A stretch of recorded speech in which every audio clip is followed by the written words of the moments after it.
नमस्कार, मैं आप सभी के साथ साध्वी देवयोगिनी पतंजलि योगपीठ हरिद्वार से। आप सभी देख रहे हैं इंडिया टीवी। आज प्रस्तुत हैं आपके सामने एक नए विषय को लेकर, जो कि है स्लिप डिस्क और एक स्ट्रॉन्ग बैकबोन, यानी कि हमारा स्पाइन। हमारे स्पाइन में टोटल 26 वर्टिब्राज होते हैं। उन्हीं वर्टिब्राज के बीच में एक सॉफ्ट सी कशेरुका जिसे कहते हैं या फिर डिस्क कहते हैं, वही जब अपने स्थान से खिसक जाती है उसे कहते हैं स्लिप डिस्क। यानी कि डिस्क मेरुदंड के बीच में से जब अपने स्थान से खिसक जाती है, उसका कुछ भी कारण हो सकता है, उसे कहते हैं स्लिप डिस्क। इसके कई कारण हो सकते हैं, जैसे कि आपका सही पोस्चर में ना सोना, आपका गलत पोस्चर में उठना बैठना, आपका ज़रूरत से ज़्यादा भार उठाना, आप में जितना बल है उससे अधिक भार उठाना, या फिर गलत पोस्चर में भार उठाना, या फिर कभी अचानक से आपके गिरने के कारण चोट लग जाना। इसके लक्षण किस प्रकार के होते हैं? आप थोड़ी देर खड़े रहकर या थोड़ी देर ही बैठकर थक जाते हैं, आपकी कमर में अकड़न जकड़न महसूस होने लगती हैं, आपके हाथों में और पैरों में सुन्नपन या फिर झुनझुनी आदि जैसी चीज़ें लक्षण नज़र आते हैं। आपका मस्तिष्क भी, यदि आपके जैसे कि आप सभी जानते हैं कि स्लिप डिस्क कमर से संबंधित समस्या है, तो कमर में हमारी सभी नसों का मुख्य केंद्र रहता है। अगर आपकी कमर में कोई समस्या है, स्लिप डिस्क अगर होगी, आपकी डिस्क अपने स्थान से खिसकेगी, तो वो किसी न किसी नर्व पे कंप्रेस भी करेगी। उस नर्व के कंप्रेशन के कारण आपके शरीर की अन्य कई नसें भी ब्लॉक हो जाती हैं, और उसके कारण कई बार मस्तिष्क से संबंधी भी कुछ समस्याएं आने लगती हैं। तो आज के हम इस सत्र में जानेंगे कि किस प्रकार आप स्लिप डिस्क से राहत पा सकते हैं योगाभ्यास, प्राणायाम आदि के द्वारा, और किस प्रकार आप अपने मेरुदंड को यानी कि अपने स्पाइन को मजबूत बना सकते हैं। तो आइए जानते हैं कौन कौन से आसनों से हम अपनी कमर को तथा अपनी स्पाइन को स्वस्थ रख सकते हैं। सबसे पहले करेंगे हम बैठकर किए जाने वाले कुछ आसन। सबसे पहले हम उसके लिए सूक्ष्म व्यायाम करेंगे 1-2, ताकि आपकी कमर रिलैक्स हो जाए। सूक्ष्म व्यायाम में आपको दंड आसन में इस प्रकार पैरों को खोलना है और पैरों को आराम से छोड़ देना है, ना उनको अपनी ओर खींचना है ना तानना है। आपको बस हाथ पार्श्व भाग में रखकर यूँ स्पाइन को स्ट्रेट करके हाथों पर जोर देके मेरुदंड को सीधा रखना है। इससे आपकी कमर मजबूत होती है, आपकी मेरुदंड को स्टेबिलिटी मिलती है। आप इसी प्रकार कुछ समय तक अपने पैरों के अंगूठों की ओर ध्यान रख के अपनी स्पाइन को स्टेबल करें, फिर आराम से ढीला छोड़ दें। फिर से हाथों पर जोर देकर इस प्रकार कमर को सीधा ऊपर करें, फिर वापस रिलैक्स हो जाएं। इसके बाद हम हल्का सा स्थित कोण आसन करेंगे। जिनको बहुत गंभीर कमर में समस्या हो वे इसे ना करें। सामान्य अगर कमर दर्द है स्लिप डिस्क के कारण, तो इसे आप कर सकते हैं। इस प्रकार हाथों को पार्श्व भागों में ले जाकर स्थित कोण आसन का अभ्यास करें। इससे कमर आगे के आसनों के लिए तैयार हो जाती है। नहीं तो आप सीधा कई बार आसन करते हैं तो उससे समस्या भी सामने आ सकती है। इसलिए पहले हल्का सा कमर को सूक्ष्म व्यायाम दें, हल्का हल्का उसका वार्म अप कर लें, मेरुदंड में थोड़ी सी फ्लेक्सिबिलिटी लाएं, उसके बाद आगे के आसनों का अभ्यास करेंगे। इस प्रकार स्थित कोण आसन का अभ्यास करने के बाद अब हम करेंगे उष्ट्रासन, जो कि कमर के लिए बेहद ही फायदेमंद है। उष्ट्रासन करने के लिए आप दंड आसन से आ जाएंगे वज्रासन में। फिर उष्ट्रासन के लिए आप इस प्रकार घुटनों के बल खड़े हो जाएंगे। आसानी के लिए आप दोनों पैरों को पंजों के बल खड़ा कर सकते हैं। इस प्रकार धीरे धीरे हाथों को पीछे लेकर जाते हुए दोनों हाथों को एड़ियों पर टिका लें और यथासंभव पीछे झुक जाएं।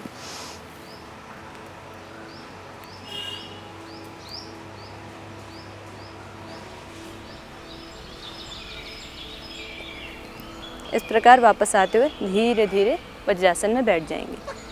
कमर में जब दर्द हो तो उसके अभ्यासी क्या करें, कोई भी कमर का आसन करने के बाद इस प्रकार शशक आसन में कुछ सेकंड विश्राम किया करें। आप थोड़ी सी अगर बैकवर्ड बेंडिंग करते हैं तो उसके बाद फॉरवर्ड बेंडिंग भी करें। यदि किसी को अधिक कमर में समस्या हो तो वो लोग ये ध्यान रखें कि आपको आगे नहीं झुकना है। यदि आपको समस्या हो रही है, यदि कमर में अधिक दर्द है तो आपको आगे नहीं झुकना है। पर यदि आप कुछ भी आसन बैकवर्ड बेंडिंग का करते हैं उसके बाद हल्का सा शशक आसन ज़रूर कर लें, उससे कमर पे जोर नहीं पड़ता। पर जो जैसे पाद हस्तासन है या फिर कोई और भी फॉरवर्ड बेंडिंग के आसन है, उनसे बचें।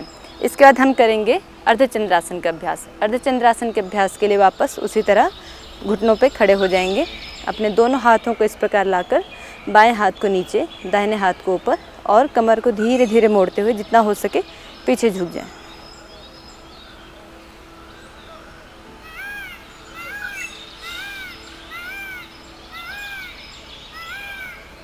धीरे धीरे श्वास लेते हुए वापस और घुटनों पर नीचे वज्रासन में बैठ जाएंगे। इस प्रकार हमने 2 आसनों का अभ्यास बैठकर किया। स्लिप डिस्क में आपकी स्पाइन के किसी भी हिस्से की डिस्क जब स्लिप होती है उसके लिए उष्ट्रासन और अर्धचंद्रासन बेहद ही फायदेमंद हैं। जो डिस्क अपने स्थान से खिसक गई होती है वो इन आसनों के द्वारा अपने स्थान में वापस लाने में मदद करती है। आइए अब इसी क्रम में आगे जानते हैं हम कुछ और अभ्यास जो कि स्लिप डिस्क में बेहद ही फायदेमंद है। अगले आसन का अभ्यास करेंगे हम जो कि है वक्रासन। वक्रासन के लिए आप प्रथम क्या करेंगे, दंडासन में इस प्रकार बैठ जाएंगे। दोनों में से किसी भी ओर पहले मुड़ जाएं। दंडासन में बैठकर इस प्रकार एक घुटने को मोड़ें, दूसरे हाथ को पीछे ले जाएं। जो घुटना खड़ा है उससे ऑपोजिट हैंड को इस प्रकार पीछे खोलें। घुटने के पीछे से लाते हुए दूसरे पैर को पकड़ लें। सामने वाला पंजा तान के रखें और पीछे वाले हाथ को शरीर की सीध में रखकर गर्दन को पीछे की ओर जितना हो सके उतना घुमा दें। इस प्रकार यथाशक्ति यानी जितनी देर आप कर सकते हैं उतनी देर इस अभ्यास को करते हुए पैर को सीधा कर लें। इसी प्रकार दूसरी ओर से भी इस अभ्यास को करेंगे। दोनों पैरों को दंडासन में सीधा खोला, एक पैर को फोल्ड किया, ऑपोजिट हैंड को घुटने के बाहर से लाते हुए इस प्रकार दूसरे पैर को पकड़ लिया। पीछे वाला हाथ अपने शरीर की सीध में एकदम पीछे और गर्दन पीछे की तरफ।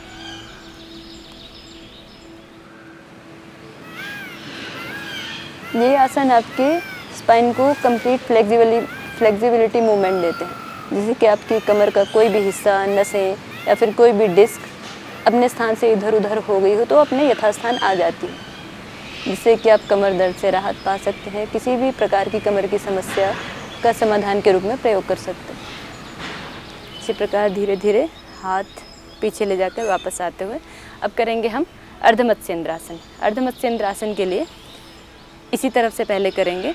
एक पैर को नीचे रखते हुए फोल्ड करेंगे, दूसरे पैर को घुटने से क्रॉस करके दूसरी तरफ इस प्रकार रख लेंगे।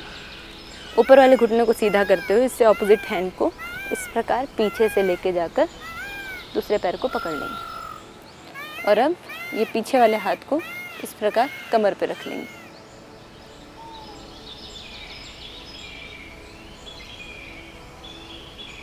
कुछ देर इसका अभ्यास करके धीरे धीरे वापस आ जाएंगे।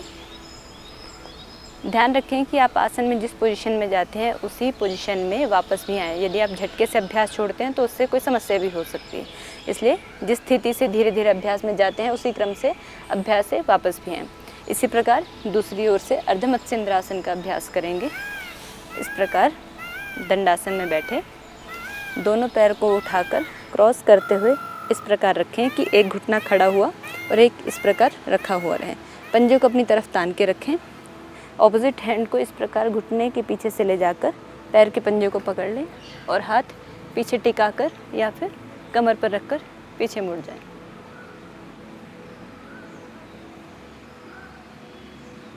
धीरे धीरे इस प्रकार वापस आते हुए वापस दोनों पैरों को सीधा खोल लेंगे। ये तो किया हमने कुछ आसनों का अभ्यास स्लिप डिस्क के लिए, जो कि बैठकर किया जाता है। अब इसी क्रम में आगे हम करेंगे लेट कर किए जाने वाले आसनों का अभ्यास। लेट कर किए जाने वाले आसनों के अभ्यास में हम सर्वप्रथम करेंगे मत्स्य आसन, जिसके लिए आप इस प्रकार सीधे लेट जाएं। अब पैरों को इस प्रकार फोल्ड करके ऊपर उठाएं तथा पैरों से पद्मासन लगा लें। पद्मासन लगाने के लिए आप इस प्रकार अर्धहलासन में पैरों को रख सकते हैं। एक पैर को पहले इस प्रकार फोल्ड करके ऑपोजिट लेग पे रखें, फिर दूसरे पैर को इसी प्रकार लाते हुए ऑपोजिट लेग पे रखें। इस प्रकार हुआ आपका पद्मासन। पद्मासन को नीचे रख लें तथा सिर को जितना उठाकर आप मोड़ सकते हैं उतना कमर को ऊपर उठाकर सिर को उठाकर रख लें। इस प्रकार दोनों हाथों से पैरों के अंगूठों को पकड़ लें और कोशिश करें कि आपके कोहनियाँ ज़मीन पर टिकी रहें।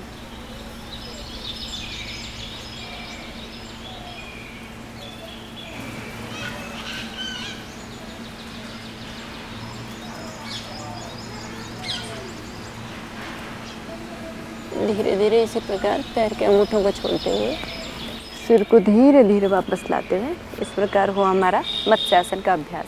ये आपकी स्पाइन को सही पोजीशन देने के लिए, अलाइनमेंट को सही करने के लिए बहुत ही अच्छा अभ्यास है। इसके बाद धीरे धीरे हम पद्मासन को खोलकर पैरों को इसी प्रकार रख लेंगे और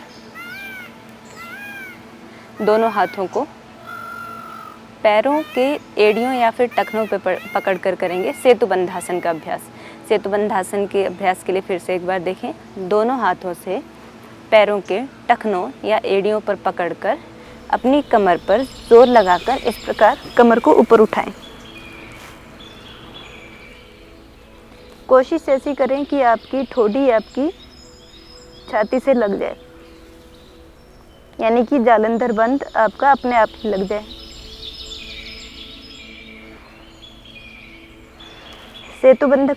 सेतुबंध आसन का अभ्यास जब आप कमर के लिए करते हैं तो इसमें ये ध्यान रखें कि आप कपालभाति आदि जैसे अभ्यास ना करें। आप क्या करें, श्वास को बाहर छोड़कर कमर के मसल्स को कॉन्ट्रैक्ट करें। जैसे लंबी गहरी श्वास भरी, पूरी श्वास बाहर, और अब कमर के मसल्स को कॉन्ट्रैक्ट करें।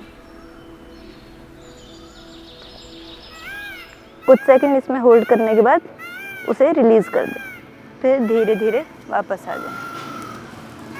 इस प्रकार सेतुबंधासन और मत्स्यासन का अभ्यास दोनों ही कमर यानी कि स्पाइन के अलाइनमेंट के लिए बहुत ही अच्छे आसन हैं। तो आइए अब सेतुबंधासन के बाद जानते हैं कि मरकट आसन का अभ्यास किस प्रकार किया जाता है। मरकट आसन के 3 भाग होते हैं, जिसमें कि सर्वप्रथम हम करते हैं इस प्रकार, पैरों को मोड़ लेते हैं, दोनों हाथों को ऊपर नमस्ते की पोजीशन में जोड़कर सीधा पार्श्व भाग में खोल लेंगे। अपने घुटनों को लेके जाएंगे राइट डायरेक्शन में और गर्दन को लेके जाएंगे लेफ्ट डायरेक्शन में। मरकट आसन को मरकट आसन इसलिए कहते हैं क्योंकि मरकट का अर्थ होता है बंदर, और बंदर की रीढ़ की हड्डी बहुत ही मजबूत होती है। आपने देखा होगा वो एक पेड़ से दूसरे पेड़ पर किस प्रकार कूदता है और उसको कभी स्लिप डिस्क या फिर साइटिका या फिर कोई नर्व कंप्रेशन आदि जैसी दिक्कत नहीं होती। उसकी रीढ़ की हड्डी बहुत ही मजबूत होती है, इसलिए इस आसन से इसी प्रकार रीढ़ की हड्डी को मजबूत बनाया जा सकता है, इसलिए इसे भी मरकट आसन कहा गया है। इस प्रकार धीरे धीरे पैरों को बीच में लाते हुए धीरे धीरे घुटनों को लेके जाएंगे लेफ्ट डायरेक्शन में और गर्दन को राइट डायरेक्शन में। मरकट आसन को मरकट आसन इसलिए कहते हैं, मरकट का अर्थ होता है बंदर और आसन यानी पोजीशन, तो इसमें बंदर जैसी कोई पोजीशन नहीं दिखाई देती, परंतु मरकट की यानी कि बंदर की रीढ़ की हड्डी बहुत ही मजबूत होती है। इस प्रकार मरकट आसन का दूसरा अभ्यास करेंगे। मरकट आसन के दूसरे अभ्यास के लिए पैरों में थोड़ा सा अंतर कर लेंगे, घुटनों को फिर से राइट डायरेक्शन में ले जाते हुए गर्दन को लेफ्ट डायरेक्शन में मोड़ लेंगे। मरकट आसन के दूसरे अभ्यास में ये ध्यान रखें कि आपका घुटना यानी कि जो पैर सामने की तरफ है उसका तलवा दूसरे पैर के घुटने से लगा हुआ। जैसे कि अभी जो पोजीशन मेरी है उसमें मेरा राइट घुटना आगे है, तो राइट पैर का तलवा आपके लेफ्ट पैर के घुटने से लगा हुआ होगा। इसी प्रकार धीरे धीरे वापस बीच में आएंगे और दूसरी तरफ भी करेंगे। घुटने लेफ्ट डायरेक्शन में और गर्दन राइट डायरेक्शन। ये हुआ मरकट आसन का दूसरा अभ्यास। इसके बाद दोनों पैरों को सीधा कर लेंगे और राइट पैर को इस प्रकार अर्धहलासन की पोजीशन में उठाकर लेफ्ट साइड में लेके जाकर लेफ्ट पैर से पकड़ लेंगे। ध्यान रखें इस पोजीशन में आपके दोनों घुटने सीधे रहें और आपकी दृष्टि हाथों के दूसरे हाथ के अंगूठे पर।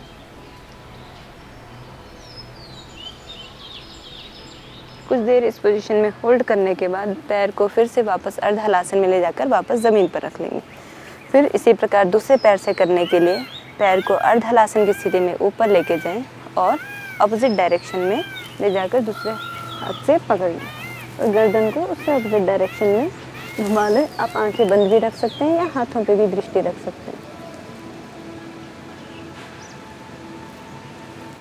आप स्वयं महसूस करेंगे कि ये आसन कमर को कितने जल्दी रिलैक्स करते हैं।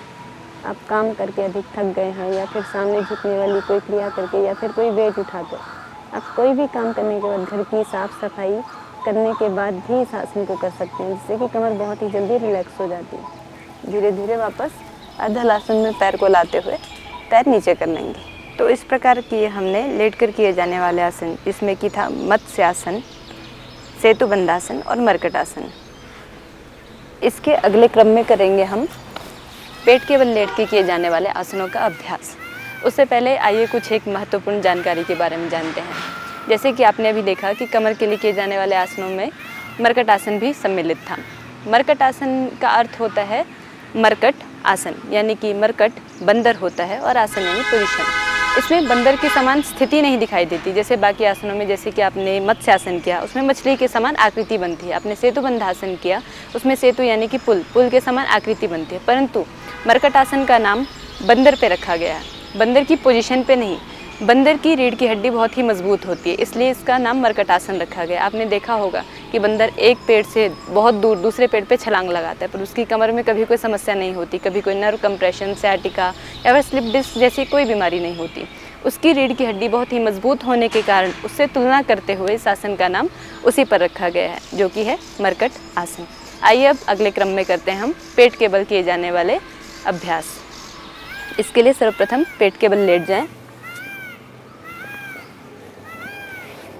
पेट के बल लेटकर हम सर्वप्रथम करेंगे मकर आसन के द्वितीय भाग का अभ्यास, जिसके लिए आप दोनों हाथों को इसका सामने रखें और दोनों मुख को दोनों हथेलियों से पकड़ लें।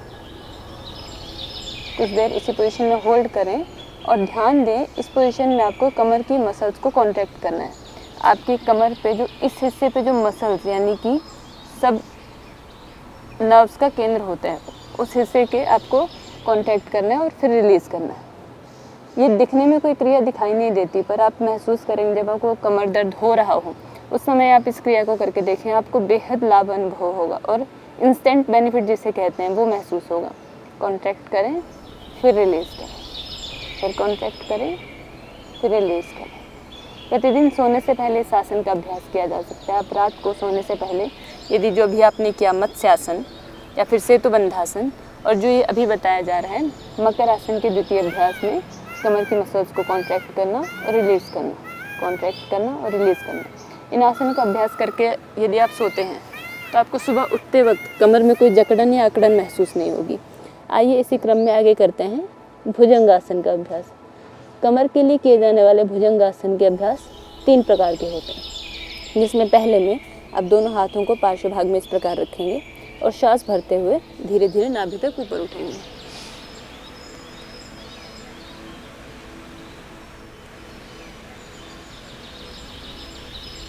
कुछ सेकंड होल्ड करते हुए धीरे धीरे वापस नीचे, फिर एक बार,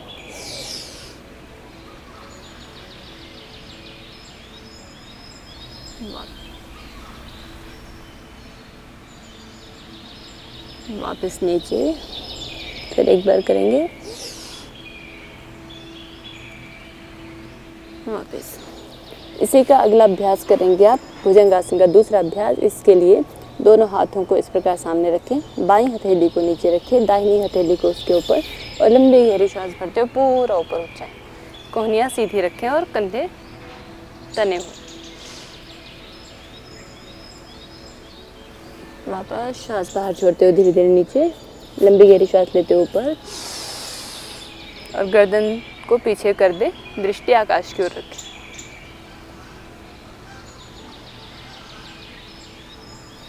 वापस नीचे एक बार, फिर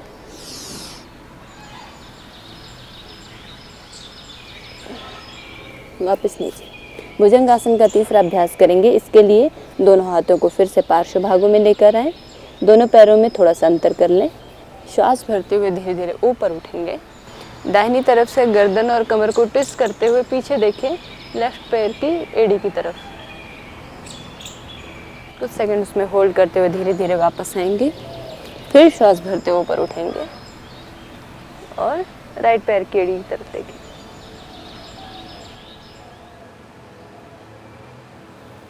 कमर दर्द में इस आसन की गति मायने नहीं रखती है। आपको अधिक दर्द हो तो आप उतना ही आराम से कर सकते हैं, कम दर्द है तो आप गति बढ़ा भी सकते हैं। एक बार फिर,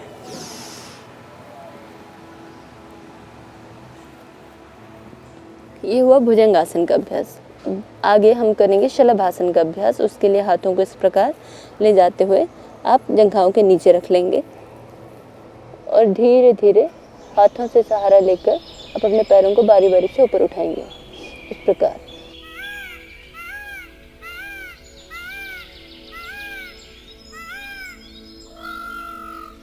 इसमें भी भुजंगासन की तरह गति मायने नहीं रखती। आप जितना सामर्थ्य है उतने सामर्थ्य से धीरे और धीरे आराम से या फिर गति से किसी भी प्रकार कर सकते हैं।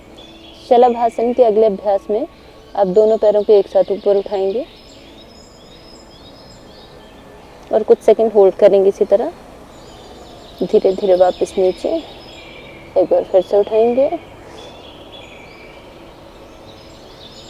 वापस नीचे। इसी का अगला अभ्यास, आप एक हाथ को पीछे कमर पर रखेंगे, दूसरे हाथ को सामने और धीरे धीरे श्वास भरते हुए अपने शरीर को आगे पीछे से ऊपर उठाएंगे। आपका जो हाथ आगे है उससे ऑपोजिट पैर को पीछे से उठाएंगे।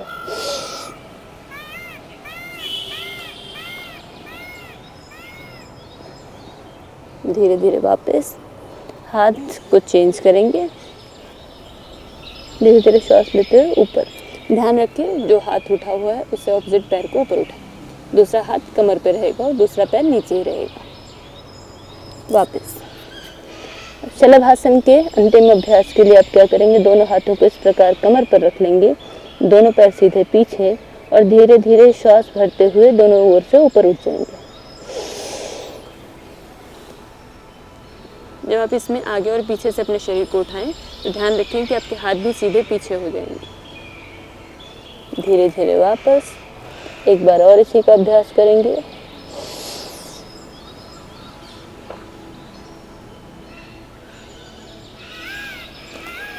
वापस अब धीरे धीरे वापस उठते हुए शशक आसन से वापस बैठ जाएंगे।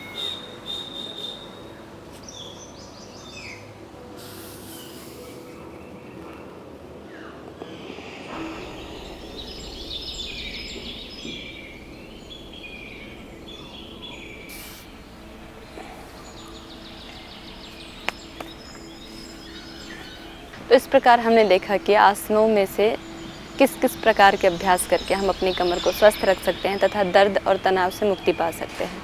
तो आइए इसी क्रम में हम आगे जानते हैं कुछ प्राणायामों का अभ्यास और सीखते हैं कैसे करें इन प्राणायामों को अपनी कमर को मजबूत और स्वस्थ रखने के लिए। प्राणायामों में सबसे पहले हम करेंगे भस्त्रिका प्राणायाम का अभ्यास। भस्त्रिका प्राणायाम करने के लिए हाथों को इस प्रकार ज्ञान मुद्रा में रखें। दोनों हाथों को घुटने पर रखकर आप किसी भी समय सीमा में कर सकते हैं। आप कोई भी गति चुन सकते हैं, सामान्य, मध्यम या तीव्र गति। यदि कमर में बहुत अधिक दर्द हो तो ध्यान रखें कि आपको बहुत अधिक तीव्र गति से नहीं करना है, सामान्य या मध्यम कर सकते हैं।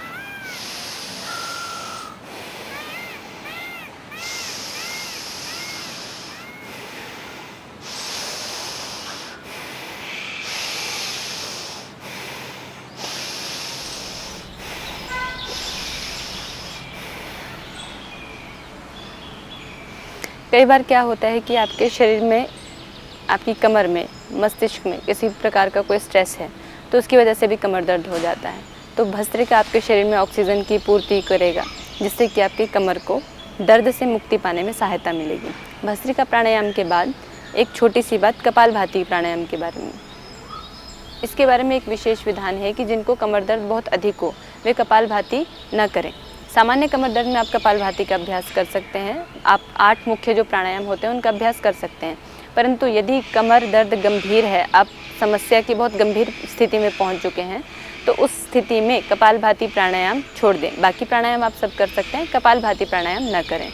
तो इससे अगला हम जानेंगे अनुलोम विलोम प्राणायाम, जो कि आपके नाड़ी शोधन के लिए और कमर दर्द के लिए बहुत ही अच्छा है। अनुलोम विलोम प्राणायाम के लिए आप क्या करेंगे, दोनों हाथों से वायु मुद्रा का अभ्यास करके इस प्रकार एक हाथ को घुटने पर रखकर दूसरे हाथ को इस प्रकार नाक पर लगाकर राइट नोस्ट्रिल को बंद करते हुए लेफ्ट नोस्ट्रिल से लंबी गहरी श्वास लेंगे।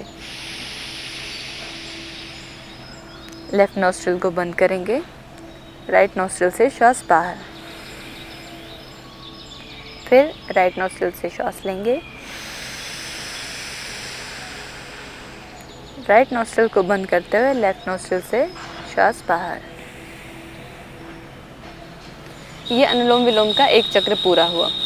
ये ज़रूर ध्यान रखें कि जब व्यक्ति हाइपरटेंशन, हाई बीपी आदि जैसी समस्याओं से परेशान हो, वर्टिगो, चक्कर आना आदि चीज़ें परेशान करती हों, तो वो हमेशा बाई नासिका से ही शुरू करें। आप दाई नासिका से भी शुरू कर सकते हैं, बाई नासिका से भी शुरू कर सकते हैं। यदि शरीर में कफ, कोल्ड आदि समस्याएं हैं, कफ रोग अधिक हैं, तो आप दाहिनी नासिका से भी शुरू कर सकते हैं। आप इस तरीके से श्वास पहले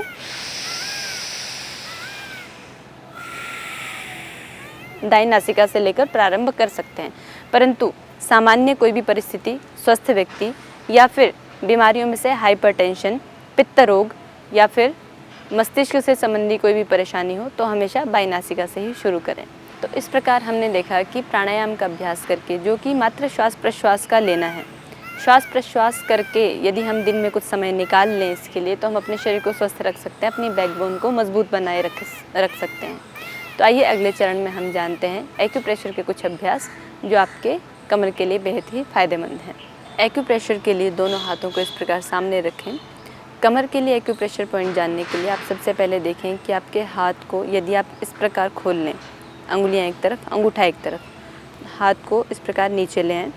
अपने दूसरे हाथ की हेल्प लेके इस प्रकार जो बीच का स्थान है, टाइट ना करके रखें, टाइट होगा तो आप अच्छे से दबा नहीं पाएंगे, ढीला रखें। और इस प्रकार ये वाला जो स्थान है, पहली अंगुली के नीचे वाला स्थान, ये जो टिक वाली पोजीशन बनती है राइट वाली, इसमें ही पहली अंगुली के नीचे वाला स्थान, इस स्थान को आपको धीरे धीरे प्रेस करना है पूरा। ये पूरा कमर के हिस्से को दर्शाता है, ऊपर से नीचे पूरा प्रेस करना है। आप इस प्रकार प्रेस भी कर सकते हैं अलग अलग, और एक ही स्थान पर भी लगातार प्रेशर बना के रख सकते हैं।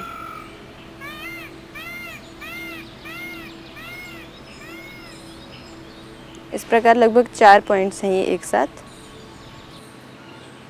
तो आप चारों को बारी बारी से दबा सकते हैं। 2 3 4, 1 2 3 4। इस हिस्से में से सबसे ज़्यादा आपको जहाँ दर्द होता है, आप समझ लीजिए कि आपके कमर के उसी हिस्से में सबसे ज़्यादा दर्द है, तो आपको जिस हिस्से में ज़्यादा दर्द हो उस हिस्से को एक्यूप्रेशर का अधिक समय दें।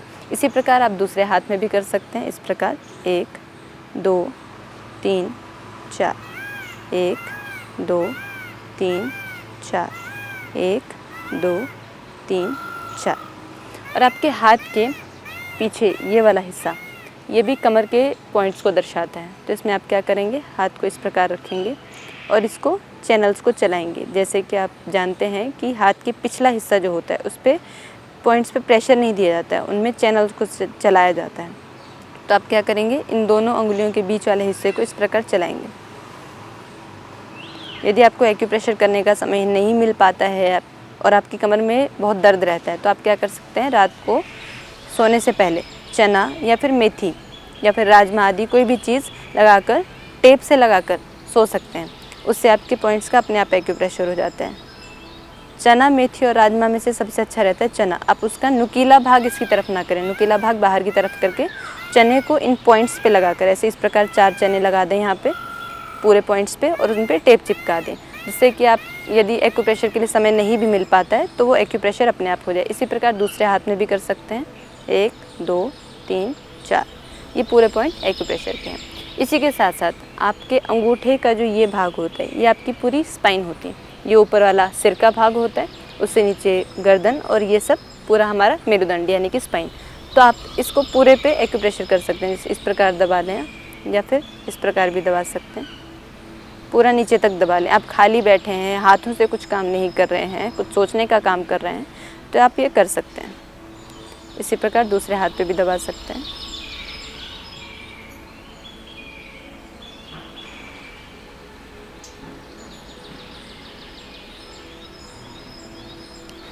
तो इस प्रकार हमने देखा कि किस प्रकार एक्यूप्रेशर पॉइंट्स के माध्यम से आप शरीर के कुछ अंगों पर मात्र दबाव देकर अपनी कमर को, अपनी बैकबोन को, अपनी स्पाइन को स्ट्रॉन्ग बना सकते हैं, उसे स्वस्थ रख सकते हैं। तो इसी क्रम में हम आगे जानते हैं खान पान के बारे में, यानी कि आपको जब कमर दर्द हो, कमर से संबंधित, स्पाइन से संबंधित किसी भी प्रकार की समस्या हो, तो उसमें किस प्रकार का भोजन करें, किस प्रकार की चीज़ें छोड़ें और अन्य भी किस किस प्रकार की सावधानियाँ रखें। खान पान में हम सबसे पहले ध्यान दें कि आप हरी सब्जियाँ अधिक खाएँ। हरी सब्जियों के साथ साथ विटामिन डी से भरपूर चीज़ें खाएँ। आप धूप में 45 मिनट से कम 1 घंटे तक अवश्य बैठें, कम से कम जितने वस्त्रों में हो सके उतने वस्त्रों में, क्योंकि सूर्य की धूप सीधे जब आपके शरीर पे पड़ती है तो आपका शरीर विटामिन डी बनाने की प्रोसेस करता है। सूर्य की धूप से हमें विटामिन डी नहीं मिलता। जब आपके शरीर पर सूर्य की धूप पड़ती है, सीधे आपके अंगों पर पड़ती है, तो हमारा शरीर विटामिन डी बनाने की प्रोसेस करता है। आप दूध में हल्दी, शिलाजीत मिलाकर पिएँ।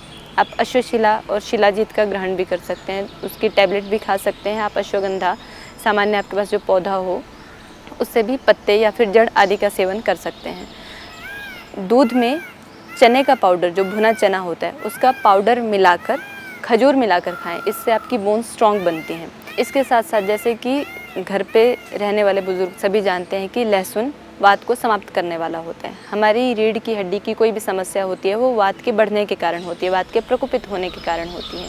तो वात प्रकोपित जब होता है तो उसमें लहसुन एक बहुत ही कारगर औषधि है जो कि वात का शमन करने के लिए, उसका नियंत्रण करने के लिए काम आती है। तो आप घी में, देसी घी में भुना हुआ लहसुन प्रयोग कर सकते हैं। आप सुबह सुबह खाली पेट 3 से 5 कलियाँ खा सकते हैं। ये वात का शमन करने के लिए बेहद ही फ़ायदेमंद है। आप तिल के तेल में लहसुन को पकाकर उससे मालिश भी कर सकते हैं। ये कमर की और मसल्स की सूजन को भी कम करता है जो कमर दर्द में समस्या उत्पन्न करती हैं।